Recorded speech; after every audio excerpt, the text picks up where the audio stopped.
ಗಣಪತಿ ಹಬ್ಬದ ಪ್ರಯುಕ್ತ ಈ ದಿವಸ ನಮ್ಮ ದಸರಾಕ್ಕೆ ಬಂದಿರುವಂತಹ 14 ಆನೆಗಳಿಗೆ ವಿಶೇಷವಾಗಿ ಗಣಪತಿ ಹೆಸರು ಹೇಳಿ ಪ್ರತ್ಯಕ್ಷ ಗಣಪತಿ ಪೂಜೆ ಮಾಡಿದಾಗೆ ಆನೆಗಳಿಗೆ ಪೂಜೆ ಮಾಡಿದ್ವಿ. ಮೊದಲು ಗಣಪತಿ ರೂಪ ಆಗಿರುವಂತಹ ಆನೆಗಳಿಗೆ ಮೊದಲು ಆನೆಗಳ ಕಾಲನ್ನ ತೊಳೆದು ಕಾಲಿಗೆ ಅರಿಶಿಣ, ಕುಂಕುಮ, ಅಕ್ಷತೆ, ಭಸ್ಮ, ವಿಭೂತಿಗಳನ್ನು ಹಚ್ಚಿ, ಗಂಧ ಪತ್ರಗಳನ್ನು ಹಚ್ಚಿ, ಪರಿಮಳ ಪತ್ರಗಳನ್ನು ಹಾಕಿ ಗಣಪತಿಗೆ ಇಷ್ಟವಾದಂತಹ ಪಂಚಫಲಗಳನ್ನ ಇಟ್ಟು ನೈವೇದ್ಯ ಮಾಡಿದ್ವಿ. ಅದು ಗಣಪತಿಗೆ ಅಂದರೆ ನೈವೇದ್ಯ ಜಾಸ್ತಿ ಕೊಡಬೇಕು ಅವನಿಗೆ.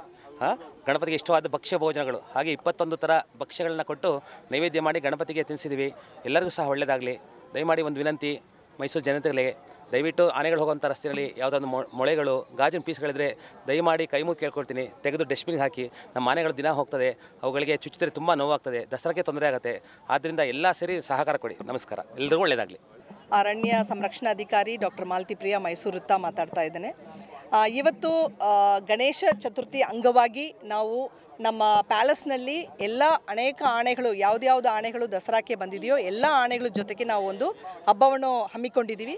ಇದಕ್ಕೆ ನಮ್ಮ ಜೊತೆಗೆ DC ಲಕ್ಷ್ಮೀಕಾಂತ್ ರೆಡ್ಡಿ ಅವರಿದ್ದರು, ಮತ್ತು ಕಮಿಷನರ್ ಆಗಿ ಸೀಮಾ ಲಟ್ಕರ್ ಅವರು ಕೂಡ ನಮ್ಮ ಜೊತೆಗೆ ಇದ್ದರು, ಮತ್ತು ನಮ್ಮ ಅರಣ್ಯ ಇಲಾಖೆಯ ಅನೇಕ ಅಧಿಕಾರಿಗಳು ಕೂಡ ನಮ್ಮ ಜೊತೆಗೆ ಇವತ್ತು ಪಾಲ್ಗೊಂಡು ಇದು ಒಂದು ಹಬ್ಬವನ್ನು ತುಂಬ ಚೆನ್ನಾಗಿ ನೆರವೇರಿಸಿದ್ದೀವಿ. ನಾವು ಈಗಾಗಲೇ ಫಸ್ಟ್ ತಂಡದಲ್ಲಿ ಕೆಲವು ಆನೆಗಳು ಬಂತು, ಮತ್ತು 2ನೇ ತಂಡದಲ್ಲಿ ಕೂಡ ಒಂದು 5 ಆನೆಗಳು ನಮ್ಮ ಜೊತೆಗೆ ಸೇರಿಕೊಂಡು ಒಟ್ಟು 14 ಆನೆಗಳು ನಮ್ಮ ಜೊತೆಗೆ ಇದೆ. ಈಗ ಇನ್ನು ಮುಂದಿನ ದಿವಸಗಳಲ್ಲಿ ತಾಲೀಮನ್ನು ನಾವು ನಡೆಸಿ ಈ ದಸರಾ 2024 ತುಂಬ ಚೆನ್ನಾಗಿ ನೆರವೇರಿಸ್ಕೊಡ್ತೀವಿ ಅಂತ ಹೇಳಲಿಕ್ಕೆ ಇಷ್ಟಪಡ್ತಾ ಇದ್ದೇನೆ. ಆರೋಗ್ಯ ಎಲ್ಲ ತುಂಬ ಚೆನ್ನಾಗಿದೆ. ನಮ್ಮ ತಂಡ ಡಾಕ್ಟರ್ ಇದ್ದಾರೆ, ಮತ್ತು RFO ಸಂತೋಷ್ ಇದ್ದಾರೆ, ಮತ್ತು ನಮ್ಮ DCF ವೈಲ್ಡ್ ಲೈಫ್ ಪ್ರಭುಗೌಡರು ಇದ್ದಾರೆ. ಎಲ್ಲರೂ ಚೆನ್ನಾಗಿ ತಂಡಗಳನ್ನು ನೋಡಿಕೊಂಡು ಬರ್ತಾ ಇದ್ದಾರೆ, ಮತ್ತು ಎಲ್ಲ ಆನೆಗಳು ಹೆಲ್ದಿಯಾಗಿ ತುಂಬ ಚೆನ್ನಾಗಿದೆ ಅಂತ ಹೇಳಲಿಕ್ಕೆ ಇಷ್ಟಪಡ್ತಾ ಇದ್ದಾರೆ. ಅಭಿಮನ್ಯು ಜೊತೆಗೆ ಯಾವ ಆನೆಗಳಿಗೆ ಭಾರವಹಿಸ್ತಾರೆ?